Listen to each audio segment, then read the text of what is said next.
All right, hello everyone. It is Mr. Sunshine, Rolls-Royce technician, coming back to you live here. And what we have here, we're going to give you a little tutorial here.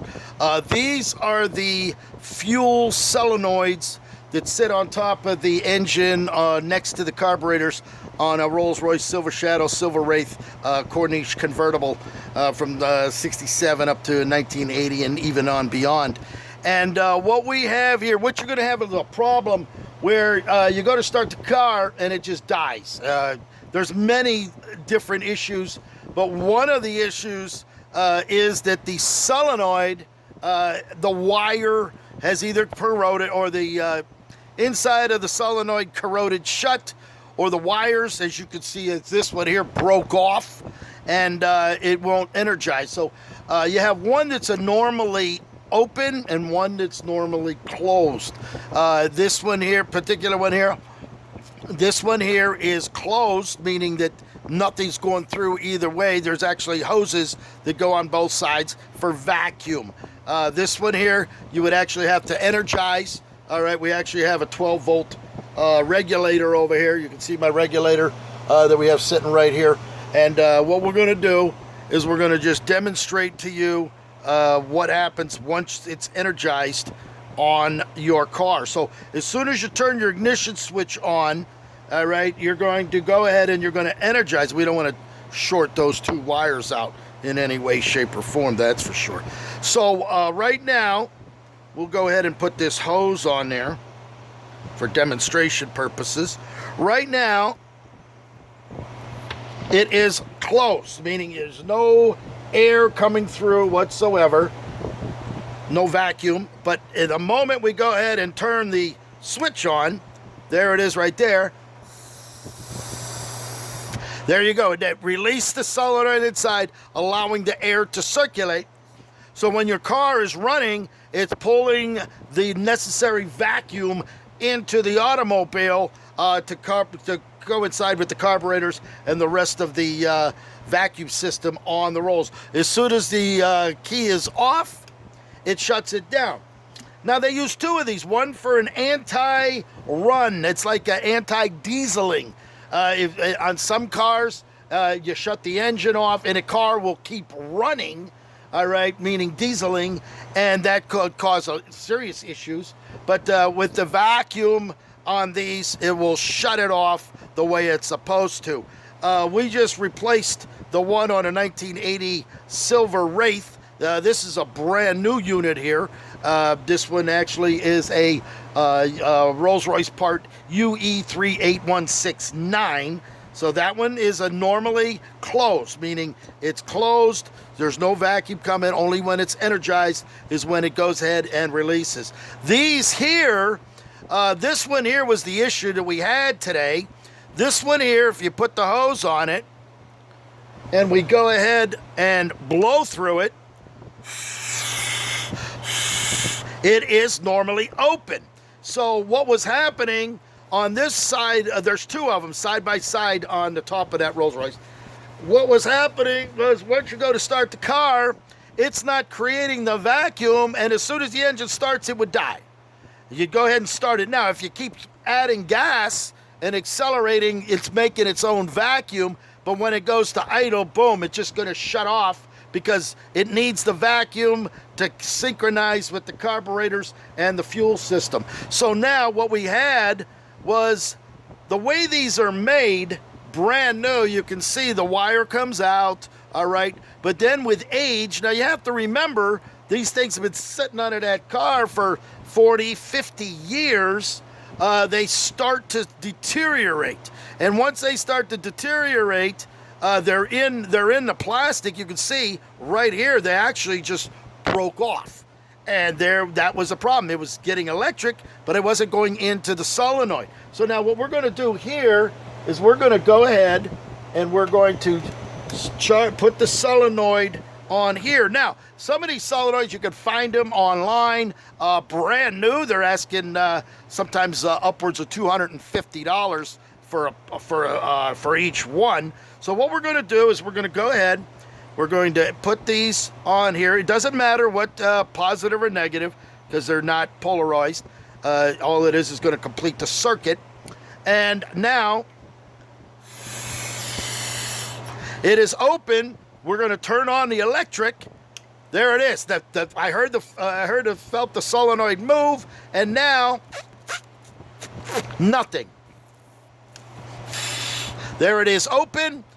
Turn it back on. The solenoid kicks in. It shuts off the vent. So now there's no air allowed to come through. So that, when it's on, it will produce the vacuum that you need, because the engine is going to create the vacuum. It's going to stop it here, and it's going to let your engine run nice and easy. Once you shut it off, the 12 volts is off. It then goes ahead and lets the solenoid release, letting the engine die, and then it's done, because then you're not going to have that dieseling continuing to run, because there's no vacuum forcing the fuel down through there. So what we're going to do, since this solenoid is still good, now I have this off so we don't have to worry about that, is we went ahead and we determined that, yes, in fact, the solenoid is still good.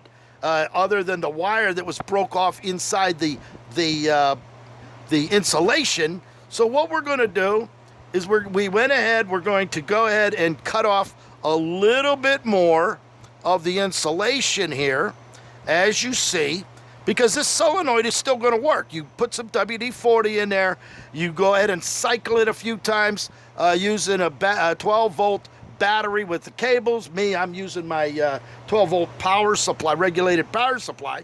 And by taking these off gently, I'm using a sharp razor blade here to go ahead and cut the insulation back. We will then go ahead and use, let me get that off of there.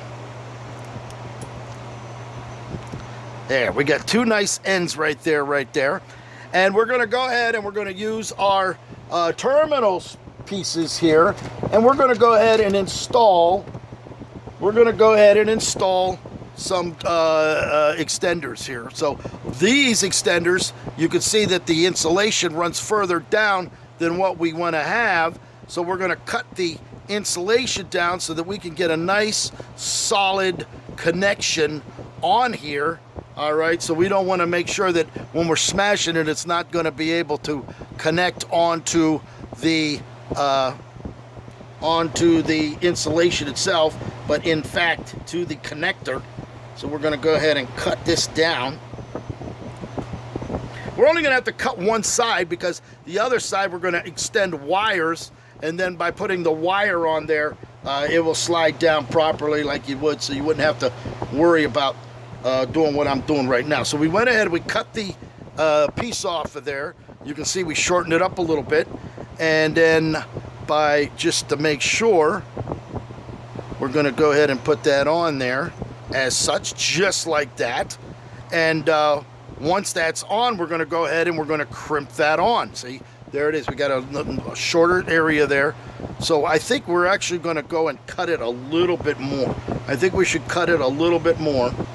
All right, now we could get the soldering gun and solder new pieces on there, but right now we're just going to, because this is going to be a spare. I already put a brand new one on, so they're always good to keep, because again, if you're going to buy a new one, you may pay upwards of $240, which I just saw one on the internet. So we cut that a little bit closer.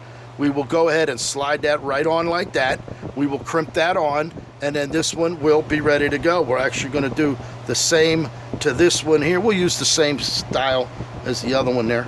So we'll go ahead and we'll cut this back as such. You see that? We got it right down to where it's got to be crimped on. We're going to actually go just a little bit more. Kind of clean the ends up. Just like that. We will then make sure that our wires are good, and then we can slide this on there as such, and then that's ready for crimping. And then we can always add the extra wires next time we need to use a solenoid. Again, if they're not working, you go ahead and you squirt some WD-40 in here, and then by putting the electric on there, it'll work itself loose, and hopefully it's not too far corroded here. So we got that one. We'll work on that one a little bit later. This one here, again, the wires on this one, were ready, were weak, we went ahead and taped them up. This one as well. Put a rubber hose on there. You can actually just blow through it. As you can see, it is open right now. We will go ahead and put our connectors, our 12-volt regulator power supply on there. We'll go ahead and turn it on. We heard it snap, and now it's done. Nothing. So we go ahead and turn this off. The solenoid, I just felt it, and we're back again, ready for action. Now all you got to do, put a little shot of WD-40 down there as such. Let it sit down in there. And now what we're going to do, we're going to flip the switch back and forth. And now it's working that solenoid in with the WD-40.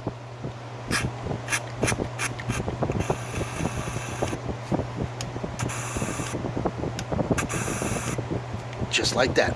So there we go. We got another set done. We will go ahead and crimp that other one on. Again, we can use a soldering gun, and I can solder the connectors on there. It might even be a better way to do it, but you can see this was the problem.